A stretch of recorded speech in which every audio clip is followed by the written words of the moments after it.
Each one of us has that 4 or 5 years old kid deep inside. We just tend to forget about it in most situations in life. Hey guys, just want to ask you a question. Do you remember the time when you were 4, maybe 5 years old, running around, playing with other kids, not really caring about what people think about you? Zero fear of judgment, not seeking approval or validation, just going after it. You see a stranger, you may comment on his ears, right? Out of nowhere, just because you feel like. You see another kid you want to talk to, you don't overthink it, you just go out there and you start talking, right? You see something interesting in there and you just go after it, you're curious. And then over the years, we've been putting all of those masks on ourselves, right? And it starts very early actually at school, where you are trying to live up to other people's expectations, when you feel the pressure that's imposed on you by maybe your family members, your parents, the society, teachers. And it's easy to forget who you truly are. And then obviously you go to high school, some people go to universities, and then we keep stacking those masks on top of one another. And yesterday I had this interesting aha moment. So I went to this festival outside of Berlin called Utopia Festival. It's, I would say, the Burning Man vibe, very interesting, live music. In case you're wondering, all legal, social distancing and everything. But as I looked at people dancing as if it's December 1999, just having lots of fun, it just hit me. And I realized, wait a second, each one of us is still that kid.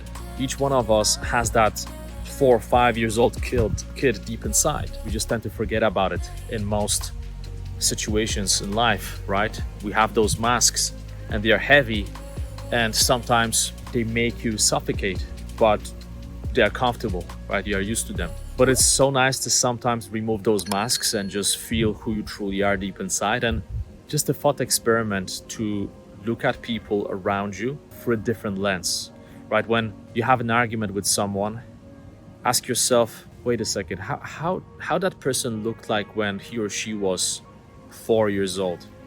And imagine that kid, and then realize that this little kid is still in there, right? Many things have shifted, our facial features, we are bigger, we speak differently, but I do believe that not that much has changed. Many of us still hold traumas from the past.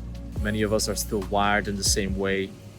We just kind of hold it deep inside. Just wanted to share this with you. I got into this philosophical mode right now, just walking here in nature, exploring Berlin. It's just an interesting thought, because I do have those situations sometimes when, for example, somebody pisses me off, right? And it happens, it is life. And when I look at them, I just see the external. But I notice that whenever I focus on the internal, whenever I focus on the fact that maybe that person is pissing me off right now because they are pissed themselves, right? Hard people. And then I try to imagine them as that little kid that they used to be.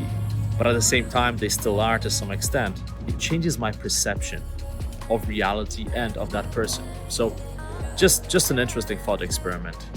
Curious what you think. But also, this works both ways. It's not just about looking at other people. It's also about looking at yourself, right? When you look at yourself in the mirror, just bring back that picture of yourself from many years ago when you were a little kid, and then be aware of some of those masks that you either put on your face because you wanted to, but then all of those masks that have been put on your face even though you didn't want to, but pressure of society just made it impossible not to wear those masks. I think you can learn a lot when you do this introspection exercise.